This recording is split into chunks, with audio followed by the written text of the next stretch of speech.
Back in the early days of the digital age, long before the internet lived in all of our pockets, the world needed a king, a digital king, to guard its most important secrets. And that king's name was the Data Encryption Standard, or DES. For almost 30 years, it was the lock on pretty much everything, from your bank data to secret government messages. But like all kings, its reign eventually had to end. Okay, so let's just stop and think about this for a second. This was the massive question that cryptographers were wrestling with back in the 1970s.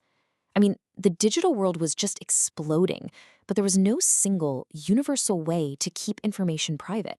They needed one lock, one standard that everybody, and I mean everybody, could trust. The answer they came up with would literally define digital security for an entire generation. So let's paint a picture of the world at this time. We're entering a brand new era of information, right? And the old school ways of passing secret notes just were not going to cut it anymore. What was needed, and needed urgently, was a standardized, public, rock-solid method of encryption. And then, in 1977, DES was crowned king.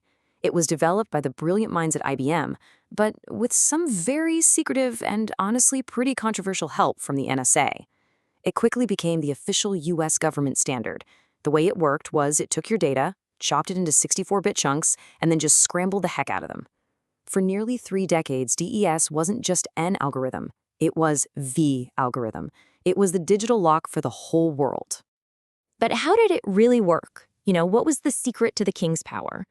Well, to really get DES, we need to peek behind the curtain and look at 2 super important ideas in cryptography that it just masterfully wove together. Okay, so the first ingredient in the secret sauce is something called confusion. And really, it's a simple idea. Imagine you have a secret code book, right? For every letter you want to write, you just look it up and swap it for a different one. Confusion is basically a super complex version of that. It's all about making the relationship between your secret key and the final encrypted message as messy and as complicated as possible. And the second ingredient is diffusion. The best way to think about this is like shuffling a deck of cards over and over and over.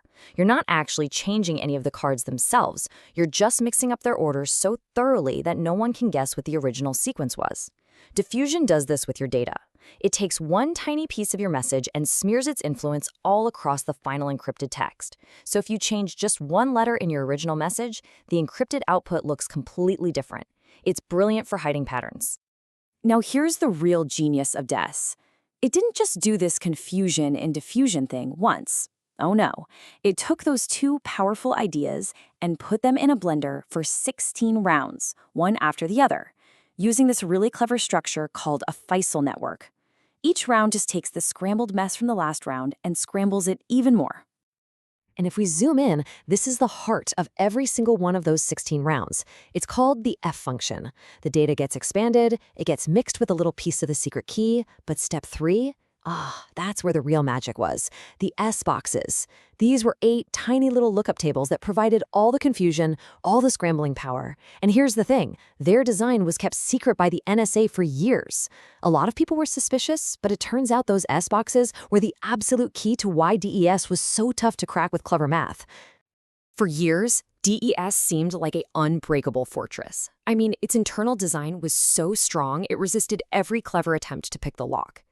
But it had one single, solitary, fatal flaw. And the crazy part? It had been there from the very beginning. Take a look at this number. That's 2 to the power of 56. It's the total number of possible keys for DES. We're talking over 72 quadrillion combinations. Now, when DES was first designed, the idea of just trying every single one of those keys, what we call a brute force attack, was pure science fiction. It would have taken the best computers of that era centuries to do it. But here's the thing about computer power. It doesn't stand still. It just keeps getting faster and faster. And that number, that giant, seemingly infinite 56-bit key length, turned out to be the system's Achilles heel. The fatal flaw wasn't in the clever S-boxes or the 16 rounds of shuffling. Nope.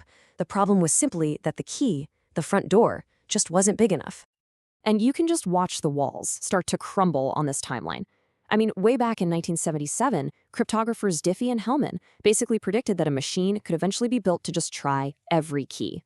Fast forward in 1997, and a group of computers working together over the internet did it in 4.5 months.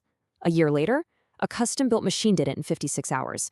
And by 1999, it took less than a single day. The kingdom was falling, and it was falling fast. And what about that 1998 machine, Deep Crack? Well, this is what it cost to build. $250,000. Now, that's not exactly pocket change, but think about what it meant. It proved that breaking the world's most trusted encryption standard was no longer something only governments with billion-dollar budgets could do. It was now within reach for dedicated groups and pretty soon for anyone with enough computing muscle. And just like that, the reign was over. It wasn't some elegant, beautiful mathematical breakthrough that took down DES. It was just sheer, relentless, brute force power fueled by Moore's law. The king wasn't defeated by a clever assassin. He was overwhelmed by an army of computers that just kept getting bigger and faster and stronger. So, with the king gone, the world was suddenly feeling pretty exposed. A replacement was needed, and it was needed fast. But this time around, the way they'd choose a new standard was going to be completely different. As a quick band-aid, they came up with triple DES, or 3DES, and it's pretty much what it sounds like. You just run your data through the old DES algorithm 3 times. This was a clever trick that boosted the key length up to 112 bits, making it safe from brute force attacks again. It was a neat way to breathe some new life into the old king, and it's so solid that you can still find it in some banking systems even today. But let's be real, 3DS was slow. It was clunky. The world needed a true successor. So, learning from all the secrecy and suspicion that surrounded the birth of DES, the U.S. National Institute of Standards and Technology did something totally radical. They held an open, public, worldwide competition to find the next great encryption standard.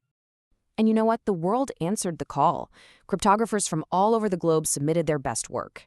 And for years, these algorithms were poked, prodded, and attacked in public by anyone who wanted to try. After all that intense scrutiny, the list was whittled down to these 5 finalists. And in the end, a brilliant submission from 2 Belgian cryptographers, called Rijndale, was chosen as the winner. And when you put the old king and the new king side by side, wow, it's just a completely different ballgame. The new Advanced Encryption Standard, or AES, was a quantum leap forward. The block size doubled. And just look at those key lengths, 128, 192, or even 256 bits.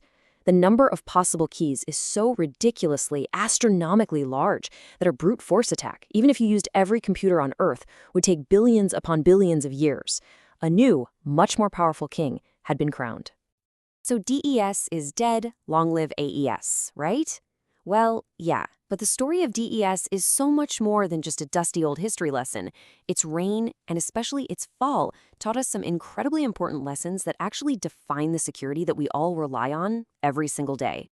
Here's the real takeaway from all this. DES wasn't a failure. Not at all. It proved that a global standard for encryption could even exist.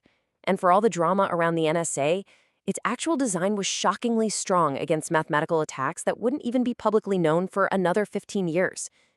But its greatest legacy was its very public downfall. It was the world's first and best lesson in why key length is everything. And this quote right here just says it all. The underlying algorithm was so good that just by doing it 3 times in a row, you create a cipher that's still considered secure against any practical attack today. The design itself was solid as a rock. It was just that the key size was eventually outrun by technology. And that leaves us with this one last big question to think about. We saw how fast technology moved to absolutely shatter a 56-bit key. The 128-bit and 256-bit keys from AES that protect our bank accounts, our messages, our entire digital lives today, well, they seem unbreakable now. But then again, DES seemed unbreakable ones too. The story of DES is the ultimate reminder that in the world of cryptography, the epic race between the code makers and the code breakers, well, that race never, ever ends.